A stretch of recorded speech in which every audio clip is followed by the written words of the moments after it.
जी।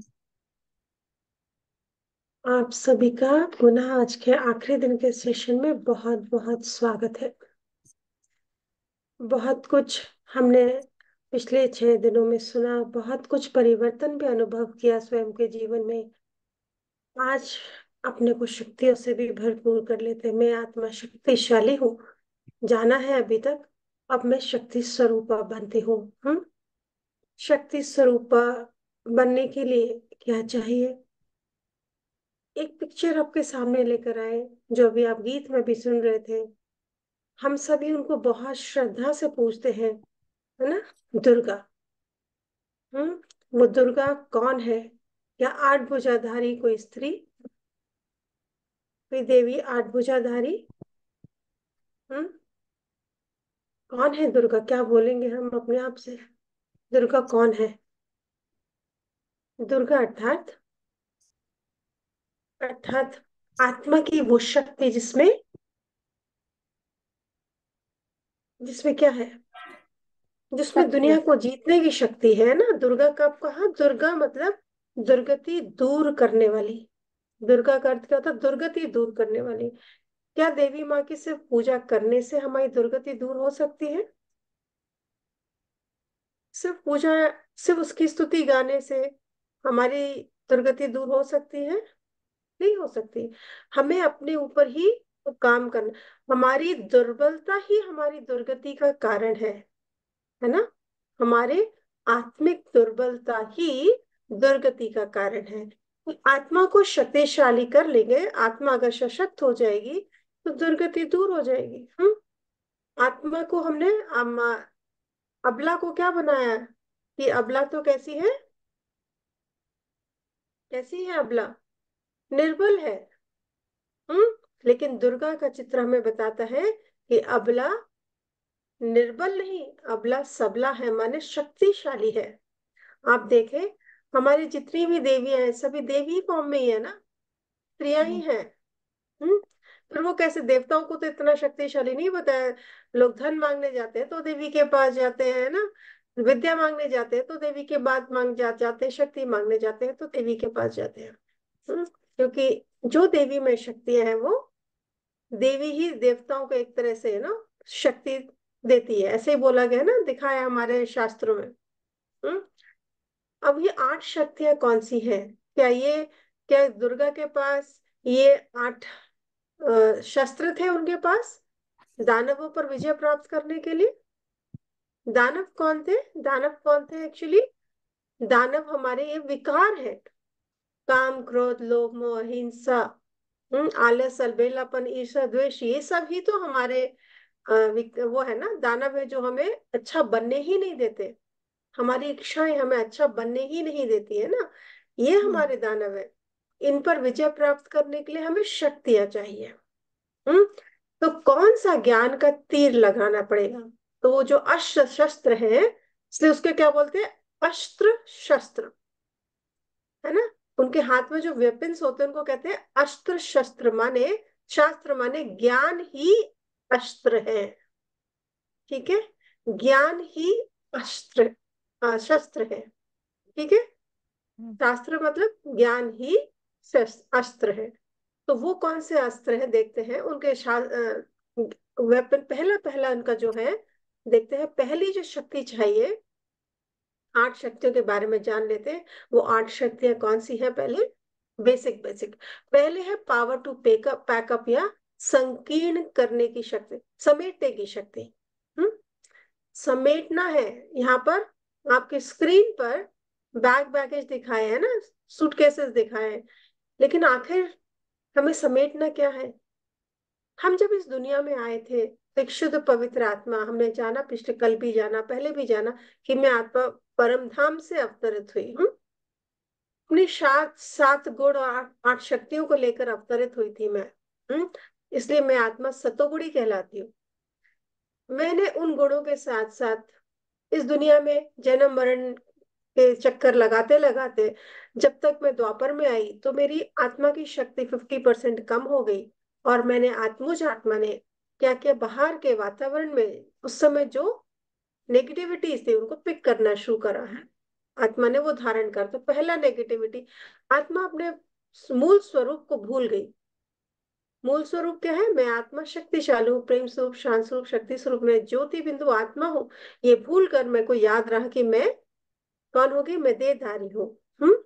अपनी देह की शक्ति का अनुभव करने लगे ना, तो आत्मा को भूल देह पर हम बुद्धि स्थित हो गई हमारी, और हम हर कुछ उसके लिए ही करने लगे। उससे ही हर चीज को जोड़ना शुरू कर दिया। ठीक है। और उसमें ही हमारा राग द्वेष, बहुत सारे दूसरे दूसरे बिलीफ सिस्टम शुरू हो गए, हमारे डेवलप हो गए। हमने सोचा कि रॉब रखना जरूरी है, आज मर्द ही है ना समाज को चला सकता है, और औरत तो निर्बल होती है, उसको तो घर देखना है। और बहुत सारे बिलीफ सिस्टम, क्रोध है, रौब है, अहंकार है, बहुत सारी चीजें हमने एक बिलीफ सिस्टम बन गया कि परिवार में रहना है, समाज में रहना है, तो ये तो चाहिए चाहिए ना, नाम मान शान में हम सब कुछ बहुत पढ़ते चले गए। तो ये हमारे, अब हमें अपने को क्या करना है, पैकअप क्या करना है? हमने जो कुछ वातावरण से उठाया उनको फिर से छोड़ देना पड़ेगा। अपने अंदर चेक करें, अपने अंदर हमने क्या क्या उठा लिया। जो हमारा मूल स्वरूप था, शांत स्वरूप, प्रेम स्वरूप, आनंद स्वरूप, शक्ति स्वरूप, है ना, इससे हटकर हमारी जो पवित्रता, इससे हटकर हमने दुनिया से क्या क्या उठा लिया? दुख का, शांति, घृणा, राग द्वेष, सब कुछ उठा लिया। अभी अपने सामने एक जलती हुई अग्नि को देखें। इमर्ज करें अपने सामने एक जलती हुई अग्नि, और अपने अंदर के जो मन के विकार हैं, जो नेगेटिव व्यवहार है, संस्कार है, जो दुखदाई है, स्वयं के लिए भी दूसरों के लिए भी, उन एक एक संस्कार को उठाकर उस अग्नि में डाल दें। महसूस करें, उस संस्कार को पेपर पर लिखें मन से, और महसूस करें वो पेपर आपने अग्नि में डाल दिया, जैसे वो संस्कार भस्म हो रहा है। करते जाएं, अपने भीतर के संस्कारों को चेक करें, क्या क्या गलत मैंने समेट लिया इस दुनिया से। अपनी टोकरी को हल्का करें, मन का बोझ हल्का करें। जो जो कुछ समेट लिया है, ये तो होना ही चाहिए, ये तो करना ही चाहिए, इन सबको जला दें।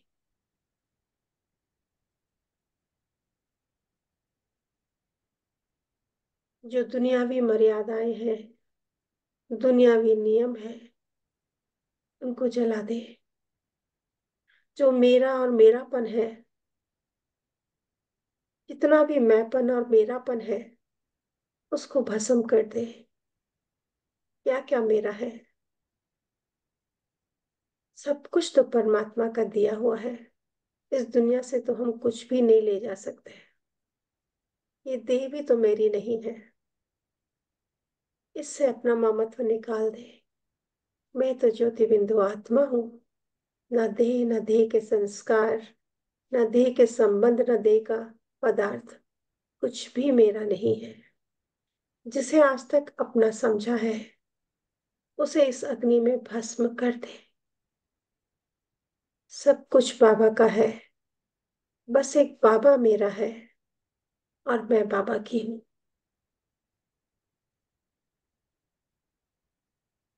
एक बाप के होने से ही सारी प्राप्तियां हो जाती है। इस दुनिया की प्राप्तियां सिर्फ दुख देती है। ये सब बाबा को अर्पण कर दे, छोड़ दे, इनसे अपनी बुद्धि निकाल दे। देखिए स्वयं को शुद्ध पवित्र आत्मा, बाबा की प्यारी, बहुत प्यारी।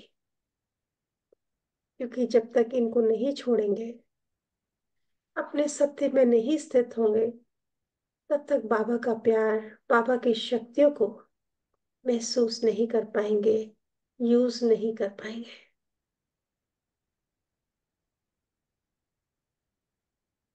ओम शांति। ओम शांति। जलाया अपनी, भस्म किया, चेकिंग की अपनी, की, बाकी सबने भी की, तो हाथ हिलाओ प्लीज। हैंड रेस कर दें अगर सबने करा तो। बाकी लोग भी प्लीज शेयर करें, करा हुआ। जीत कौन है आज? जीत नया समन। Can you show me your face please? आप वीडियो ऑन कर सकते हैं जीत।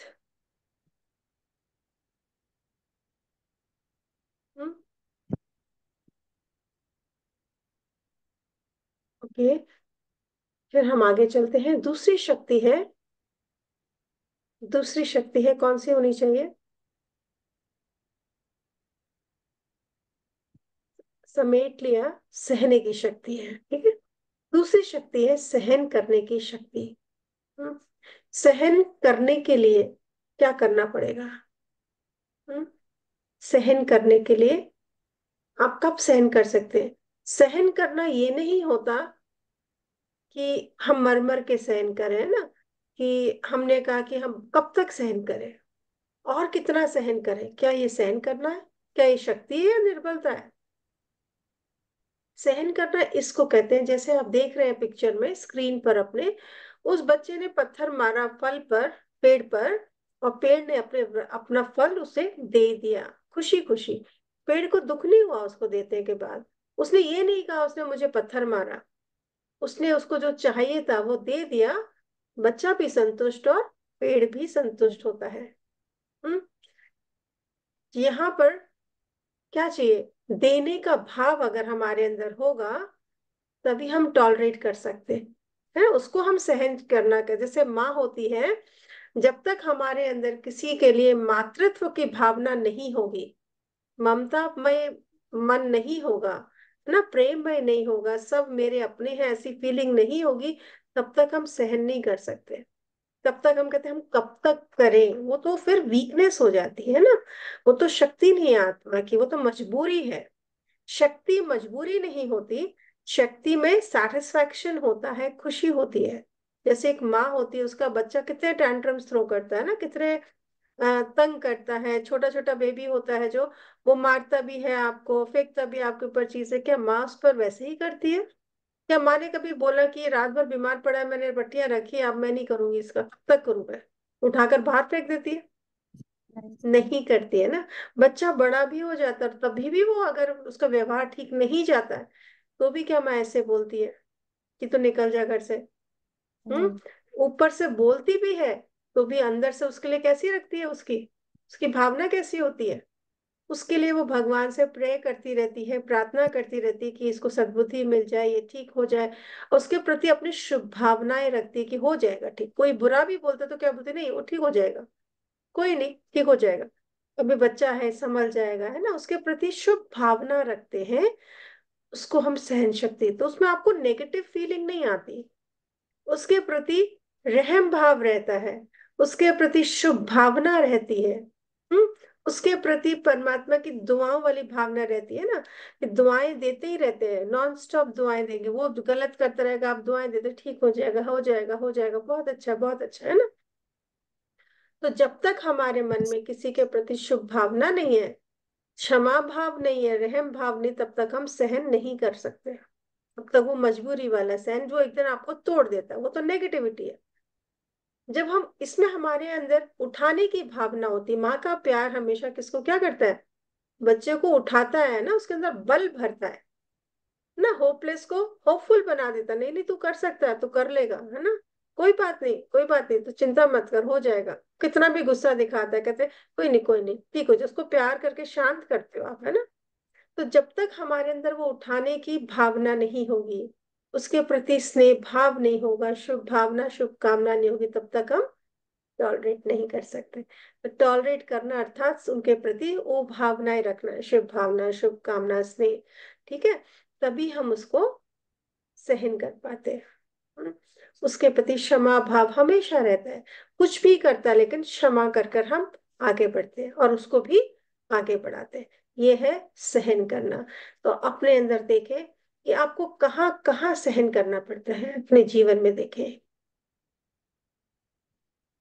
उन आत्माओं के प्रति जो हमें लगती है कि हमें उनका सहन करना पड़ता है, उनके गुणों को देखें।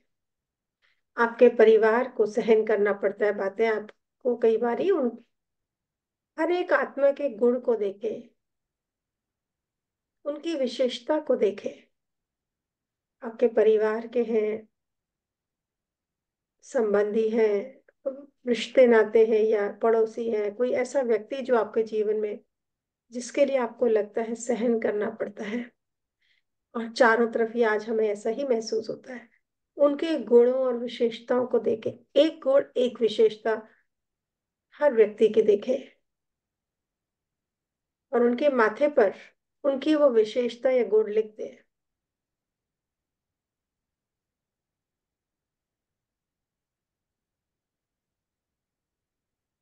अपने को विचार भी दे, ये तो ज्योति बिंदु आत्मा है, देह से न्यारी परमात्मा की प्यारी संतान है, एक विशेष आत्मा है।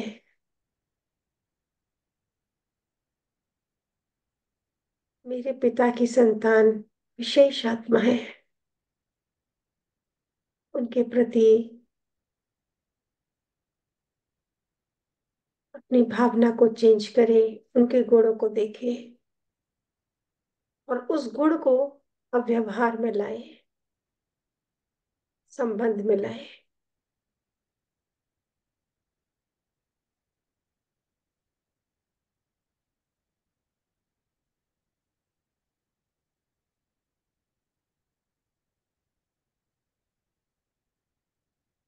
और परिवर्तन देखें, अपनी शक्ति को जागृत करें। सहन शक्ति, अब सही माने में सहन शक्ति है, जहां नेगेटिव फीलिंग नहीं, लेकिन खुशी और पॉजिटिव शुभ भावना है, रहम भाव है। ओम शांति। या इसको परिवर्तन आया, हाँ जी दीदी। संबंध बदला, हाँ भावना दीदी। बदली उनके प्रति, हाँ जी दीदी। गुण देखा या नहीं। हाँ जी दीदी अभी को। तक हम जब आत्माओं से डीलिंग में आते हैं ना, तो हम उनकी नेगेटिविटी को देखकर डीलिंग में आते हैं ना। वो तो ऐसे हैं, वो तो ऐसे हैं, वो तो, हमें हर किसी की नेगेटिव बातें बिल्कुल यहाँ पे स्पष्ट रहती हैं पूरा टाइम, और उसका ही हम सारा दिन चिंतन करते रहते हैं। हम्म। अभी हमें क्या करना है, सिर्फ उनका जो गुण देखा और गुण की चिंतन करेंगे कि वो देखो वो भी तो कितने अच्छे हैं, ये बात तो उनके अंदर बड़ी अच्छी है, ये बात तो बहुत अच्छी है। और जितना हम उनके उस पॉजिटिव गुण का चिंतन करेंगे, उतना हमारा मन उनके प्रति कैसा हो जाएगा, पॉजिटिव होता जाएगा, और हमें फिर उनकी कोई बात बुरी नहीं लगेगी, है ना। अभी बहुत सारी एक्सपेक्टेशन रहती है उनसे, तो वो एक्सपेक्टेशन किसमें बदल जाएंगे, एक्सेप्टेंस में। स्वीकार कर लेंगे उनको, वो जो है जैसे, फिर हम स्वीकार कर लेंगे। तो अपनी एक्सपेक्टेशन को एक्सेप्टेंस में बदल दे, तब हम कहेंगे हमने टॉलरेट किया, मेरे अंदर सहन शक्ति है। नेगेटिव को नेगेटिव भाव में नहीं रखा, नेगेटिव को पॉजिटिव में बदलकर स्वीकार करना ही टॉलरेंस है। ठीक है, इसको कहते हैं सहन शक्ति। दूसरी शक्ति है समाने की शक्ति। हम्म। समाना क्या, जैसे आपने ओशन देखा है ना, समुद्र देखा है, समुद्र में हम देख रहे हैं सारी नदियों का पानी, चाहे नदियों का पानी है, मीठा पानी है, चाहे तो सीवर का पानी है, नालों का पानी, सारा पानी जाके ओशन में, सागर में मिल जाता है ना। सागर सबको स्वीकार कर लेता है, रिजेक्ट तो नहीं करता ना कि नहीं मैं सीवर का पानी नहीं लूंगा, मैं नदी का पानी लूंगा। वो सब कुछ ले लेता है अपने अंदर, फिर उसे जो अच्छा नहीं लगता वो बाहर अपने किनारों पर फेंक देता है, करता है ना। वो अपने अंदर पहले सब कुछ ले लेता है, फिर जो ठीक नहीं होता उसको बाहर फेंक देता है, और बाकी को अपने अंदर समा लेता है ना। उसको सेग्रीगेट करना आता है, उसको अलग अलग करना आता है। हमें भी, हम दुनिया में रहते हैं, है ना, हर आत्मा के अंदर कुछ विशेषता और कुछ नेगेटिविटीज भी है। किसी का व्यवहार कैसा को हमारे अनुकूल नहीं होता, हो सकता है उसके हिसाब से वो व्यवहार ठीक होता है। हर किसी का परसेप्शन, हर किसी का दृष्टिकोण अलग अलग होता है। हम्म? उसके अनुसार वो सब चीजें ठीक है लेकिन मेरे अनुकूल नहीं है, तो हम कहते नहीं, मैं नहीं स्वीकार कर सकते ना, उसको हम नहीं सहन कर सकते। इसमें क्या, सबके जो भी हमें जैसा भी व्यवहार दे रहा है, जो भी हमारे साथ कर रहा है, मैं उसको सुन ले रही हूँ, लेकिन मुझे अंदर क्या लेना है वो मुझे पता है। मैं रिएक्शन नहीं दे रही, लेकिन मैं रिस्पॉन्ड कर रही हूँ।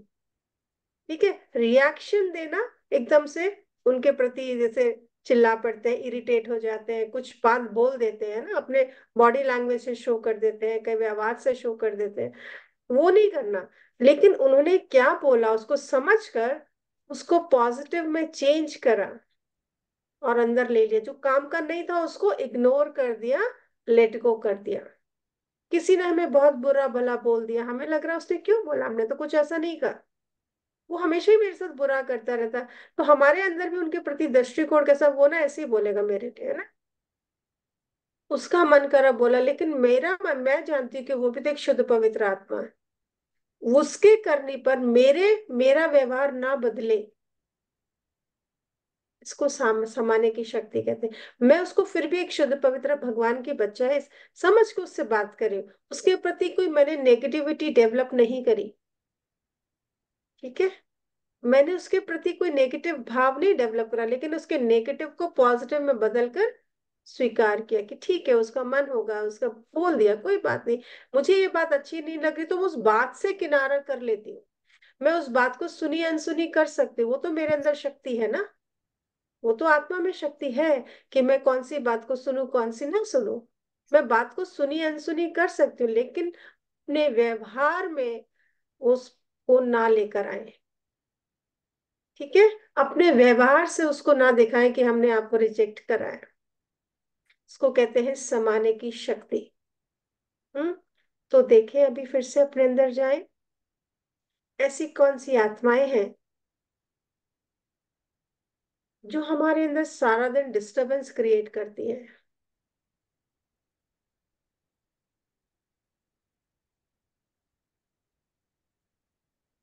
देखिए उनके व्यवहार को, कौन सी बात है जो मुझे बार बार तकलीफ पहुंचाता है। मेरी वो तकलीफ लेने का कारण भी मेरी कुछ एक्सपेक्टेशंस हैं। मैं उनसे कुछ पर्टिकुलर व्यवहार चाहती हूँ, उनका विपरीत वो करते हैं, तो हम डिस्टर्ब होते हैं। लेकिन वो जो है जैसे है, मुझे तो वैसे ही स्वीकार करना है, वही मेरी शक्ति है। उनके व्यवहार में कुछ गलत नहीं है। हर इंसान यूनिक है, हर आत्मा यूनिक है। उसके अपना ही एक तरीका है, उसके अपने डायलॉग्स है। उससे मैं क्यों प्रभावित होती हूँ? चेक करें कहाँ हमारी वीकनेस है। अगर मैं प्रभावित होती हूँ, इसका मतलब कमजोरी मेरे अंदर है, मेरे अंदर नेगेटिव देखने की कमजोरी है। उसके उसकी शक्ति को नहीं देख पा रही, नेगेटिविटी, उसके प्रति जो मेरा दृष्टिकोण है वो मुझे उसकी शक्ति को देखने नहीं दे रहा।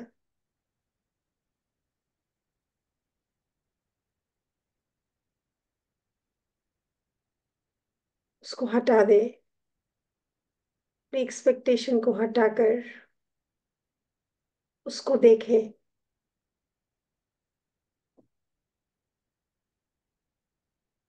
उसका वो पर्टिकुलर व्यवहार भी साइड कर दे, फिर उस आत्मा को देखे,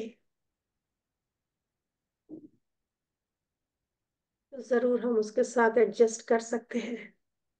समाने की शक्ति अर्थात एडजस्ट करने की शक्ति, हम उसके साथ एडजस्ट कर सकते हैं। मुझे कहाँ परिवर्तन होना है, अपने परिवर्तन को चेक करें, मुझे किस लेवल पर परिवर्तन होना है।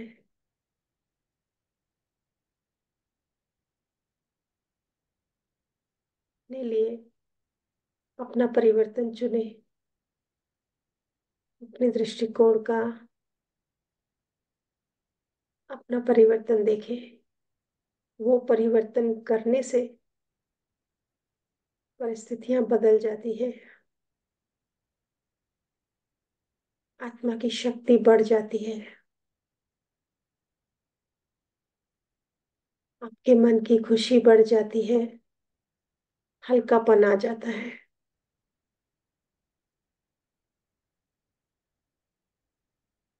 ओम शांति। ओम शांति। अपने साथ चेक करते जाए, नोट करते जाए। दूसरी आती है फिर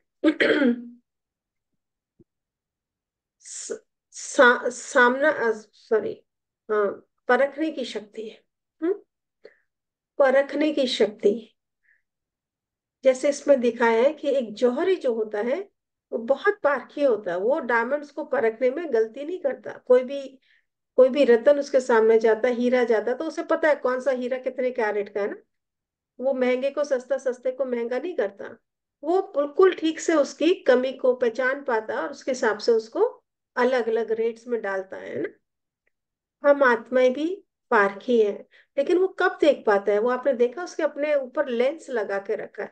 माने वो पूरे बाहर की दुनिया से डिटैच होकर वो बिल्कुल ध्यान से उस पत्थर को देखता है, और फिर उसके ऊपर उसको डिसाइड करता है कि ये किस कैटेगरी का पत्थर है ना, हीरा है, जो भी है।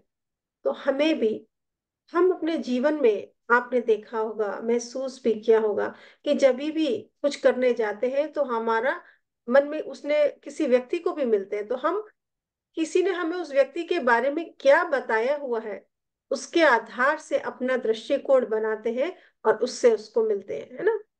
माने बाहर के इन्फ्लुएंस, या फिर उसका पद क्या है, उसका लाइफस्टाइल क्या है, उसके पास पैसा क्या है, आदि आदि बातों को भी देखकर हम अपना दृष्टिकोण बनाते हैं और फिर उससे मिलते हैं। और उसके उन्हीं उन्हीं पर बेस करके हम कोई कोई डिसीजन लेना होता है, उस पर ही बेस्ड रहते हैं ना। उनके साथ अपने संबंध बनाते हैं और जो भी कुछ करते हैं। इन जब तक हम इन इन्फ्लुएंसेस के आधार पर रहेंगे तब तक हम सही डिसीजन ले पाएंगे? हम नहीं ले सकते। हमें अपने आप को अपने पास्ट एक्सपीरियंसेस से भी, दूसरों के एक्सपीरियंसेस से भी, या बाहर की जो इन्फ्लुएंसेस है उन सब से अपने आप को किनारा करना पड़ता है, समेटना पड़ता है। फिर हम अकेले में शांति में बैठ के सिर्फ उस आत्मा को देखते हैं, उसके पास से आने वाली वाइब्रेशंस को कैच करते हैं।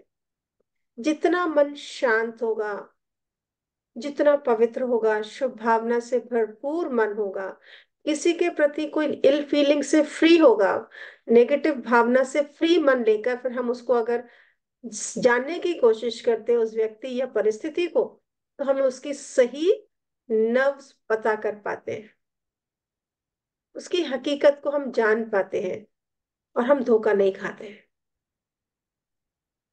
हम्म, हम बहुत बारी इन सब से इन्फ्लुएंस्ड रहते हैं। इसीलिए हमारी क्या होता है, क्योंकि परखने की शक्ति पर ही हमारी दूसरी शक्ति, निर्णय शक्ति, डिपेंडेंट होती है। अगर मेरी परख शक्ति गलत हुई तो मेरा निर्णय भी गलत हो जाता है। तो मुझे अपने निर्णय को सही करने के लिए अपनी परख शक्ति पर बहुत अटेंशन रखना होता है। और इस परखने की शक्ति को बढ़ाने के लिए मुझे सारा दिन, हर रोज अपने मन में चलने वाले विचारों पर बहुत अटेंशन रखना पड़ता है, क्योंकि ये विचार ही हमारे ऊपर एक तरह का इन्फ्लुएंस डालते रहते हैं, हमारी आत्मा की शक्ति को बढ़ाते या घटाते रहते हैं। एक कमजोर मन सही डिसीजन नहीं ले सकता, उसके परखने की शक्ति भी कमजोर होती है। तो पूरे दिन जब हम अपने मन को सशक्त करते रहते हैं, नेगेटिव को क्लीन करते रहते हैं, हटाते रहते हैं, व्यर्थ को भी स्टॉप करते रहते हैं, तो मन धीरे धीरे शक्तिशाली हो जाता है। और शक्तिशाली मन सही परखने की शक्ति भी होती है उसके पास, और फिर उसका जो निर्णय भी होता है बिल्कुल एक्यूरेट होता है। स्वयं को चेक करें कि आपके ऊपर किन किन बातों का इन्फ्लुएंस है। क्या आप हर परिस्थिति को अपने से देखते हैं, या पास्ट एक्सपीरियंस दूसरों के एक्सपीरियंस के आधार से परिस्थिति को जज करते हैं, या अपने मन के भीतर अंतर्मुखी होकर शांति में बैठकर उस बात का चिंतन करते हैं, उसको सही परमात्मा की दृष्टि से देखते हैं, एक शुद्ध पवित्र दृष्टि से देखते हैं, या दूसरों के बताए हुए, दूसरों के परसेप्शन के आधार से देखते हैं, उनके एक्सपीरियंसेस के आधार से देखते हैं। चेक करें स्वयं को, आपके परखने की शक्ति कहाँ कमजोर है। उस दरवाजे को चेक करें। अगर परख शक्ति कम है तो निर्णय शक्ति गलत हो जाएगी। अपने इस कमजोर दरवाजे को चेक करें जहां से आप धोखा खाते हैं।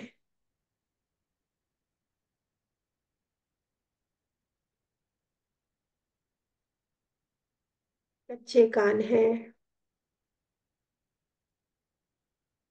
बुद्धि का कंट्रोल किसी और के हाथ में है, दृष्टि हमेशा गलत देखने के लिए आतुर है। क्या है, चेक करें।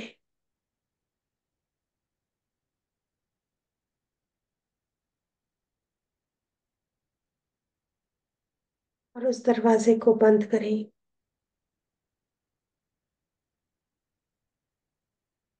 इससे हमारे संबंध भी अच्छे हो जाएंगे, परिस्थितियों का सामना भी अच्छे से कर सकते हैं, निर्णय भी शक्तिशाली होगा, करेक्ट एक्यूरेट होगा। बंद करें अपने चोर दरवाजे को।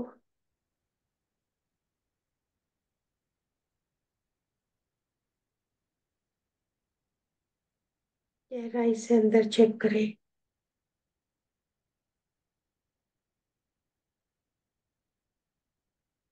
मन कहाँ कहाँ भागता है,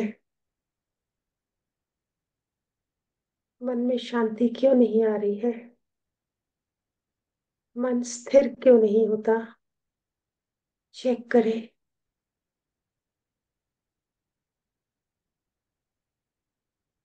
बाहर के कौन से आकर्षण है जो आपको शांति से बैठने नहीं देता।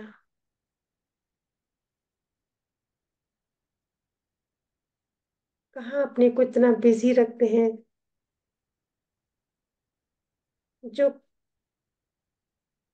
अपने अंदर नहीं जा पाते, अपने लिए वक्त नहीं निकाल पाते।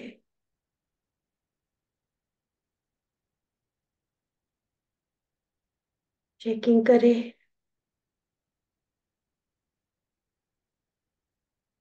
चेंज करें। और अब उसी परिस्थिति व्यक्ति को एक नए एक्सपीरियंस, नए दृष्टिकोण से देखें।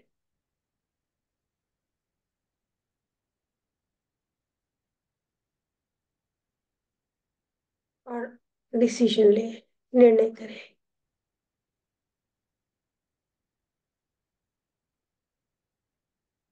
जीवन आपका है, डिसीजन आपका है, लेकिन हर निर्णय खुशी दे, शांति दे, संतुष्टता दे, इस पर अटेंशन रहे।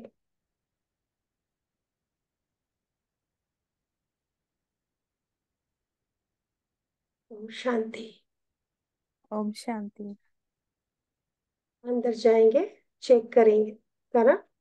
दूसरी शक्ति जैसे निर्णय शक्ति और परख शक्ति को मैंने दोनों को इकट्ठा ले लिया, क्योंकि एक शक्ति दूसरे पर आधारित होती है। ये निर्णय शक्ति, ये जैसे इसलिए दो बैलेंस बताया, अगर निर्णय हमारा परख ठीक है तो निर्णय भी ठीक होता है, इसलिए दो पल्ले दिखाते हैं ना। अगर परख गलती है तो निर्णय भी गलत हो जाता है। परख शक्ति ठीक होगी तो निर्णय ठीक है। निर्णय शक्ति करने के लिए एक और चीज बहुत जरूरी है, वो लव और लॉ का बैलेंस चाहिए। हम्म? जीवन में कभी कभी हम इन्फ्लुएंसेस से या एक तरफा हो जाते हैं, या तो ज्यादा प्यार या तो ज्यादा लॉफुल हो जाते हैं ना। लेकिन कोई भी डिसीजन लेते वक्त भी लवफुल और लॉफुल होना बहुत जरूरी है, दोनों चीज का बैलेंस होना चाहिए, ना बहुत लव ना बहुत लॉ, है ना। तब हमारे परिवारों में स्पेशली, है ना, परिवार ग्रस्त में चलने के लिए लव और लॉ का बैलेंस रखना बहुत जरूरी है। तभी हमारे जो पटरी है, हमारे जो ग्रस्त है, वो सही पटरी पर चल पाता है, दोनों पहिए सही होंगे तो वो सही चल पाती है, नहीं तो गाड़ी हिलती रहती है और हम गलत निर्णय लेते रहते हैं ना। तो ये भी बहुत जरूरी है, इसको भी आधार अपने जीवन में जरूर इम्पोर्टेंस दे और फिर चले। अगर गड़बड़ हो रहा है परिवारों में स्पेशली, तो चेक करना है कि कहाँ पे गड़बड़ है, लव ज्यादा या लॉ ज्यादा। हम्म? तो इन दोनों का बैलेंस करके चलेंगे तो परिवार अच्छे से चलते हैं। फिर उसके बाद हम आते हैं सहयोग देने की शक्ति पर। हम्म? सहयोग एक एग्जाम्पल हमारे शास्त्रों में कहते हैं कि जब बारिश बहुत पड़ रही थी तो कृष्ण के साथ गोपियों ने क्या करा था, अपनी छोटी उंगली का सहयोग दिया था उस पर्वत को उठाने के लिए, और सारी गोकुल को बारिश से बचा लिया था, है ना। पहाड़ किस बात का सिंबॉलिक है? पहाड़ तो कि जीवन में आई हुई परिस्थितियां जो है ना, इसी के भी हम सभी के जीवन में कुछ ना कुछ परिस्थितियां आती रहती हैं। हम कहते हैं उनके घर में ऐसा चल रहा, उनके यहाँ ऐसा चल रहा, उनके यहाँ ऐसा चल रहा, ठीक है। लेकिन उसमें फिर हमारा क्या, हम तो और ही उनकी नेकेड, उनके जो परेशानी उसका चिंतन करके उनकी परेशानी को बढ़ा दे रहे हैं। तो हमें तो लेकिन सहयोगी बनना है हर किसी के साथ ना, तो हम उनके प्रति शुभ भावना रख सकते हैं, नहीं ठीक हो जाएगा, कोई नहीं, कोई बड़ी बात नहीं है, हो जाएगा सब। और उनको भी हम ये जाकर बताते हैं कि बहुत बड़ी बात नहीं, हम सब है ना आपके साथ, संकल्पों का सहयोग दे सकते हैं ना उनको अपने।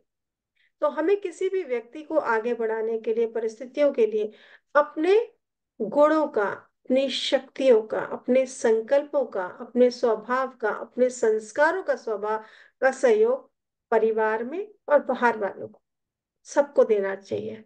तभी हम लोग बहुत सुख शांति में जीवन महसूस कर सकते हैं। जीवन में अकेले अकेले कोई नहीं जी सकता, है ना। तो जब हमसे कोई बिल्कुल ही होपलेस हो जाता है, आज लोग बहुत अकेला अकेलापन महसूस करते हैं, बहुत अकेला अकेला महसूस करते हैं, क्योंकि उन्हें लगता है हम कौन सी बात किसी के साथ शेयर नहीं कर सकते, अगर कोई परेशानी आई किसी को बताएंगे तो वो उसका मजाक बनाएंगे, वो मदद तो कोई नहीं करेंगे। तो हम उस लाइन में ना लगे जहां पर लोग मदद नहीं करते लेकिन मजाक बनाते हैं। हम अपने को उस लाइन में रखें जो उनको दिल से सहयोग दे, शुभ भावनाएं दे, शुभकामनाएं रखे, अपने व्यवहार से, संस्कारों से, जिस तरह का भी हमारे परिवार में या लोगों को आसपास और दुनिया को, विश्व की आत्माओं को जिस तरह की सहयोग की आवश्यकता है इस समय, सभी को हमारे पॉजिटिव संकल्पों की, हमारी शांति के सहयोग की आवश्यकता है। तो कम से कम और कुछ भी नहीं कर सकते तो अपनी शांति का सहयोग जरूर विश्व की आत्माओं को दे, और सब बाकी सभी के साथ दूसरे जो बताए संकल्पों का सहयोग, तो अपने संस्कारों का सहयोग जरूर दे। हम जब तक अपने संस्कारों को मिलाकर नहीं चलेंगे एक दूसरे के साथ, तब तक, जब परिवार ही एक नहीं हो पाया, नहीं चल सका, तो हम विश्व को कैसे एक साथ लेकर चल सकते हैं? हम्म? और हम तो विश्व परिवर्तक है, बाबा ने हमें आके, परमात्मा ने हमें विश्व परिवर्तक का टाइटल दिया। विश्व परिवर्तन करने के लिए सबके साथ हमें हाथ में हाथ मिलाकर चलना पड़ेगा, सबको सहयोग का हाथ आगे बढ़ाकर चलना, पहले मैं, सहयोग देने में हमेशा पहले मैं होना चाहिए। दुनिया में आज हम बहुत बोलते हैं, हमारे यहाँ कोई सहयोग ही नहीं देता, परिवार सहयोग ही नहीं देता, है ना, पड़ोसी सहयोग ही नहीं देते। एक बार ही अपने अंदर चेक करके देखे कि क्या मैं उनको सहयोग देती हूँ, जब उन्हें जरूरत पड़ती है तो क्या मैं उनके सहयोग के लिए खड़ी रहती हूँ? क्या कभी हमने उनको जाकर बोला आपको कभी जरूरत है तो मैं हूं आपके साथ, डोंट वरी? क्या हमने कभी उनको ऐसा महसूस कराया कि हम उनके लिए हैं, वो अकेले नहीं है? कराया कभी? परिवार में भी आज हम दो बच्चे होते हैं, वो भी अपने को अकेला अकेला महसूस करते हैं, माँ बाप भी अपने को अकेला अकेला महसूस करते हैं, लगता है हम किसके साथ शेयर करें। क्योंकि हम एक वेवलेंथ पर नहीं आते, हम एक दूसरे को समझना नहीं चाहते, हम उन पर अपनी कोई बात को थोपना चाहते हैं। हमें उनको समझना है और उनको अपनी जो भी है आप उनको राइट डिसीजन दे सकते हैं, जिस भी बात का आप सहयोग दे सकते हैं वो सहयोग दे। उसमें पहले उन्हें अपना कॉन्फिडेंस दे कि आप उनके साथ हैं। उनको हमेशा ये लगना चाहिए कि आप उनके साथ हैं, तभी वो आपसे सहयोग ले सकते हैं। तो ये भी एक बहुत बड़ा सहयोग है, जो सबके अंदर वो फीलिंग इमर्ज रहे कि आप हमारे साथ हैं। ये सहयोग हमें जरूर देना है, क्योंकि आज अकेलापन, डिप्रेशन, एंजाइटी जो दुनिया में बढ़ते जा रहे हैं ये रोग, उसका कारण, बहुत बड़ा कारण अकेलापन भी है। हर घर में। हम्म क्यों हो रहा? घर में तो परिवार है, फिर भी अकेलापन बच्चों में बहुत है। तो इन सब बातों पर, या मेल फीमेल जो भी है, सभी पर ये सब प्रॉब्लम्स है। तो ये सब का हमें सहयोग देना, अपनी पॉजिटिविटी का, अपनी शक्तियों का जरूर सहयोग दें, अपने गुणों का सहयोग दें ना। अगर फिजिकली जाकर नहीं दे सकते, दिल से वाइब्रेशन के थ्रू तो हम सहयोग दे सकते हैं, वो जरूर दें। तो उसके बाद हमारी शक्ति आती है सामना करने की शक्ति। चैलेंजेस हर लाइफ में आने हैं, है ना। आज की दुनिया में तो बहुत तरह के चैलेंजेस आ रहे हैं। किसी के पास हेल्थ का चैलेंज है, तो किसी के पास फाइनेंस का है, तो किसी के पास परिवार का है, संबंधों का। बहुत प्रकार के चैलेंजेस हमारे सामने आ रहे हैं। उसको भी, उसका सामना करने के लिए हमने जो अभी तक जो बाकी 6 शक्तियों का जो हमने चेक करा, वो शक्ति के बिना तो हम आगे नहीं बढ़ सकते हैं, है ना। कर सकते हैं। चैलेंज को फेस करने के लिए हमें सभी शक्तियों की आवश्यकता है। हमने अंदर अपने इतना धन इकट्ठा करा होगा, तो हम किसी भी शक्ति को, कोई भी परिस्थिति का सामना कर सकते हैं। हम्म हमारे अंदर सब कुछ है। सहयोग देने की शक्ति, समेटने की शक्ति, सामना करने की शक्ति, एडजस्ट करने की शक्ति, परखने की शक्ति। तो जो अगर हमारे अंदर ये शक्तियां हैं, तो एक तो हम परिस्थिति आने से पहले ही उसको परख लेते हैं। हम्म हमें जैसे कहते हैं ना कि वॉर होती है, जब लड़ाइयाँ होती है, तो धूल से वो राजा पहचान जाता है कि वो सेना कितनी दूर है ना। हमारे जीवन में भी परिस्थिति आने से पहले बादल दिखाई देने लगते हैं।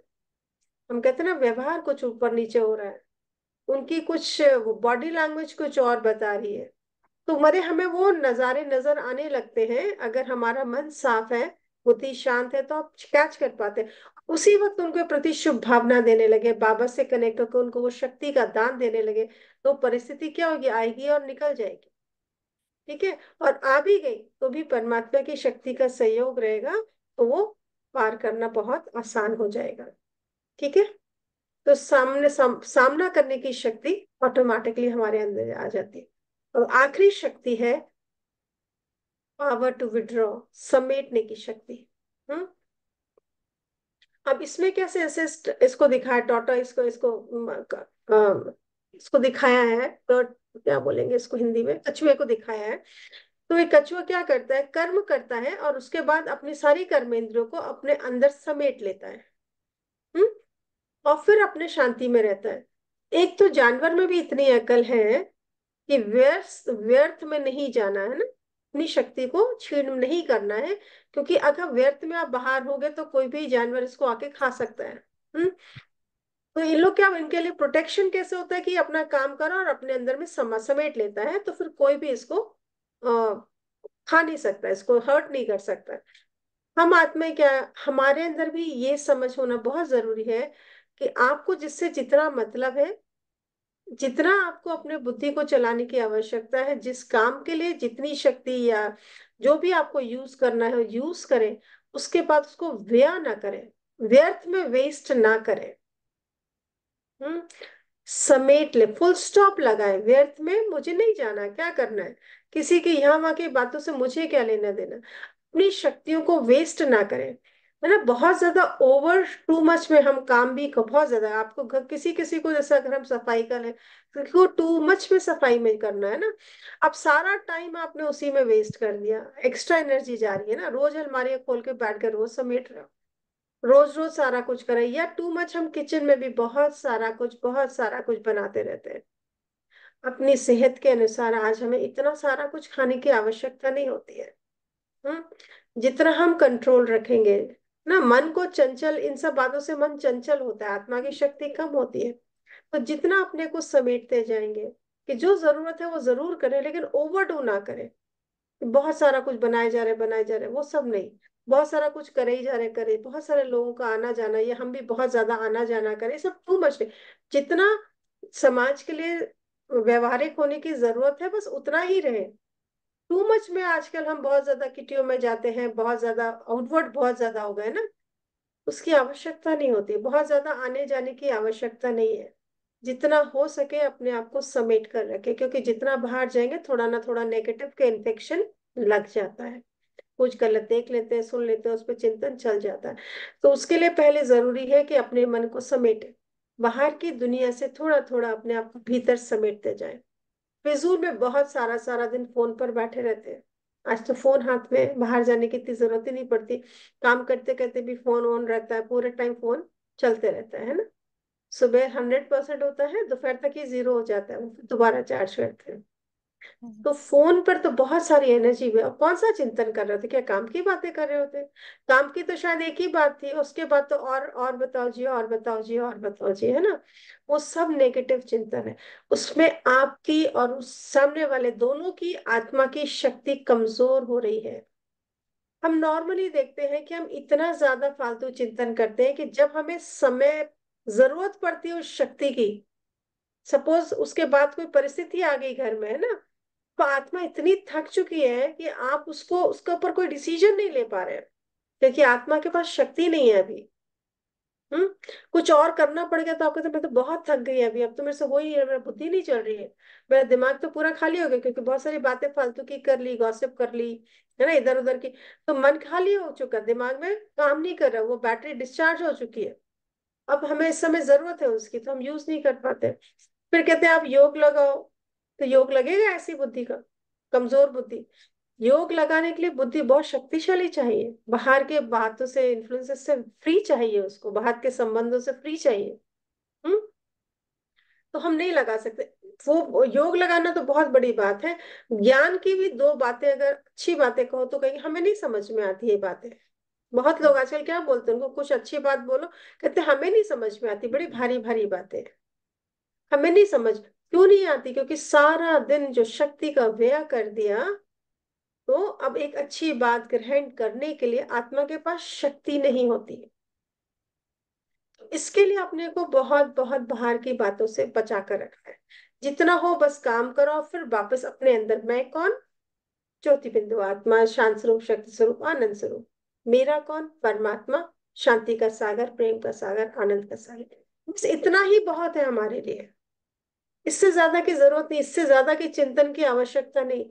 जो भी चिंतन करना है अपने स्वरूप, मेरे को गुस्सा करवा रहा है उस पर चिंतन करो। नहीं, मैं तो शांत स्वरूप आत्मा, मैं तो क्रोध नहीं कर सकती। मैं तो प्रेम स्वरूप आत्मा हूं, मेरे को तो सबके साथ प्रेम ही कर। अपने ही गुणों का चिंतन करें, अपनी ही चेकिंग में जाए, अपने ही परिवर्तन में, चेंज में जाए। बाहर की दुनिया को की बातें कर कर कोई फायदा नहीं, क्योंकि आप उसको परिवर्तन नहीं कर रहे और उनकी नेगेटिविटी को बढ़ा रहे होते हैं। स्वयं का चिंतन करें और स्वयं का परिवर्तन करें। यही हमारा कर्तव्य है इस समय। और यही हम परमात्मा को सहयोग दे सकते, इस समय तो परमात्मा को भी हमारा सहयोग चाहिए, विश्व की आत्माओं को भी हमारा सहयोग चाहिए। तो अपनी शांति का, अपनी पॉजिटिविटी का, अपने सत्य गुणों का सहयोग दे विश्व की आत्माओं को, परमात्मा को, बाबा को। हमारी पवित्रता का सहयोग चाहिए, शुद्ध संकल्पों का सहयोग चाहिए, उसका सहयोग दे। मन में जब भी नेगेटिव वेस्ट कुछ भी फालतू आता है, स्टॉप कर दे कि नहीं, इनका कोई जरूरत नहीं। पूरा दिन अटेंशन रहे अपने ऊपर कि मन में चल क्या रहा है, और परमात्मा को इसका सहयोग देते चले। अपनी शक्तियों को अपने अंदर समा कर रखे और इनका सहयोग दे। ठीक है। और सभी से जो नए बच्चे हैं उनको रिक्वेस्ट करूंगी कि आप रोज मुरली क्लास में जरूर जाएं। आप तो यही ब्रिजवासन में ही है ना, हाँ मंजू जी। में? हाँ तो जी दीदी। आपके वहां पर गीता पाठशाला भी चलती है और पालम विहार सेंटर भी पास ही है। तो हर रोज मुरली क्लास के लिए जरूर जाएं। अगर ठीक आपको है। नहीं पता उधर कोई गीता पाठशाला का, तो आप पालम विहार सेंटर आए, कल आए, कल संडे का दिन है, क्लास में आके मुरली करें। सुबह 7 बजे से मुरली होती है। पूरा कोर्स समझ में अगर आ गया तो क्लास में 7, पौने 7 आप पालम विहार सेंटर देखा है आपने? हाँ जी दीदी देखा। देखा। आप सुबह पौने 7 बजे जा सकते हैं। नहा धोकर। मैं गीता पाठशाला है ना पास में। एक बार सेंटर भी तो जाओ, भगवान के घर पे तो जाकर आओ, हाँ फिर जी गीता दीदी। पाठशाला जाना। ठीक है। ठीक। ठीक हो है। सके तो कल सुबह सेंटर आइए, 7 बजे, 7 बजे तक पहुंच जाओ। हम्म। ठीक ठीक है। अच्छा होता है, मेन सेंटर से कनेक्ट होते हैं, ज्यादा अच्छा। बाकी फिर उसके बाद बाकी क्लासेस है, गीता पाठशाला में करो, लेकिन 1-2 दिन सेंटर भी जरूर आना चाहिए। ठीक है। ठीक। रेगुलर जाना है, अपने आप से प्रण करना है कि मुझे गीता पाठशाला शायद 11 बजे से है उधर, अब। टाइम उसका। तो पता कर कर रोज मुझे अमृत पान करना है, क्योंकि उससे रोज बाबा हमारे ऊपर क्या करता है, रोज डायरेक्शन देता है। तो मन जो यहाँ वहां बहक जाता है ना, फिर हमारे अंदर वो कंट्रोलिंग पावर आ जाती है, और अपने ऊपर रूलिंग पावर भी आ जाती है। ये दो शक्ति हमें जागृत करनी है अपने ऊपर। मन को कंट्रोल करना है और अपने ऊपर रूल करना है। स्वराज्य अधिकारी बनना है। ठीक है। तो इस ठीक। पर हमें रोज रोज कोई एक्सक्यूज नहीं, मुरली क्लास रोज जाना ही जाना है। भगवान पढ़ा रहा है, ये इतना बड़ा सौभाग्य पूरे कल्प में नहीं मिलता। ये सिर्फ अभी ही मिलता है, जब भगवान हमारी पालना करता, डायरेक्ट कर रहा है। मुरली क्या है, बाबा की डायरेक्ट पालना है। बहुत प्यार से बाबा हम बच्चों से बात करता है, प्यार कर। मुरली क्या है, बाबा की हम बच्चों के प्रति प्यार है, पालना है, शिक्षाएं हैं। बाबा को हम बच्चों के प्रति उम्मीदें हैं, आशाएं हैं। ठीक है। वो हमें अपने भगवान की, जिसके आज तक पुकारते चले आ रहे, अब वो आ गया तो उससे मिलने नहीं जाएंगे। सेंटर में पैर रखते महसूस होता है भगवान का घर है, आ गया वो हमारे लिए ही तो आया है ना इस दुनिया में। और आए हुए भगवान से भी ना मिले तो फिर क्या पाया इस जीवन का। ये जीवन ही व्यर्थ हो जाएगा, तो इस व्यर्थ अपने जीवन को सफल करें। ओके। ठीक है। ओम थैंक यू शांति। दीदी। ओम शांति दीदी। ओम शांति। 1 मिनट बस ओम शांति शांति में बैठ दीदी। के बंद। हाँ जी। ओम शांति। 1 मिनट अपने मन शांति में बैठ जाए बस। मैं आत्मा शक्तिशाली, शक्ति स्वरूप हूँ।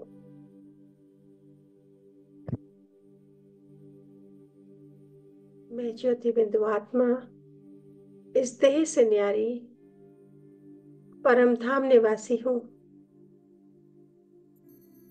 परम पिता परमात्मा के समीप उनकी सर्व शक्तियों को, शांति को, पवित्रता को स्वयं में समाते जाए। बुद्धि स्थिर करें बाबा के ऊपर, कंबाइन महसूस करें। मैं और बाबा कंबाइंड है।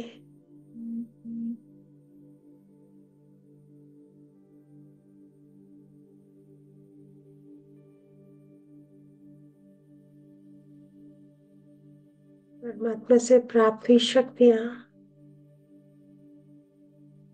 मुझ आत्मा से सारे वायुमंडल में फैल रही है। मैं शांत स्वरूप, शक्ति स्वरूप हूँ।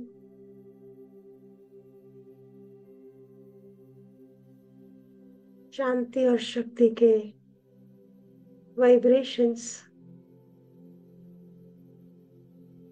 पूरे वायुमंडल में फैल रहे हैं।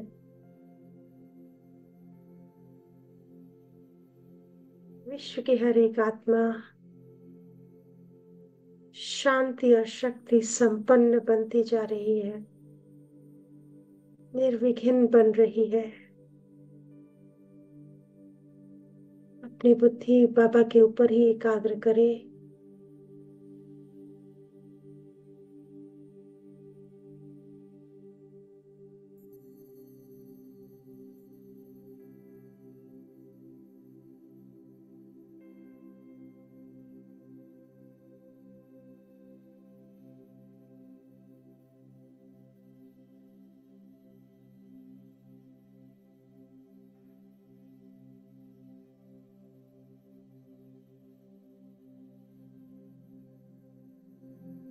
मैं शांत हूँ, शक्तिशाली हूँ।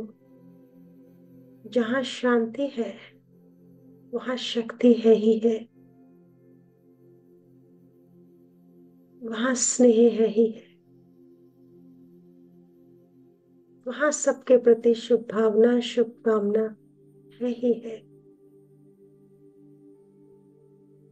वहां संतुष्टता है ही है।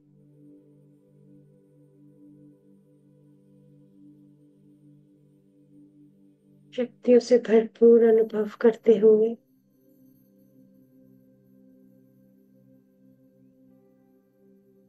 अपनी प्रकृति के मध्य में उतर आए। प्रकृति के मध्य में स्वयं को अनुभव करें, चमकती हुई ज्योति।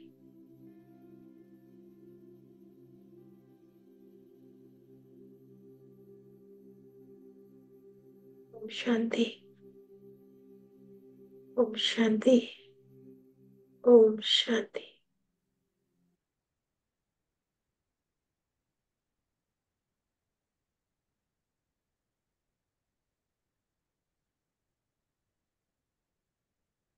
Thank you. आप सभी ने जो सहयोग दिया इतने दिन, उसका बहुत बहुत शुक्रिया। Thank you, thank you. ओम शांति। ओम शांति दीदी।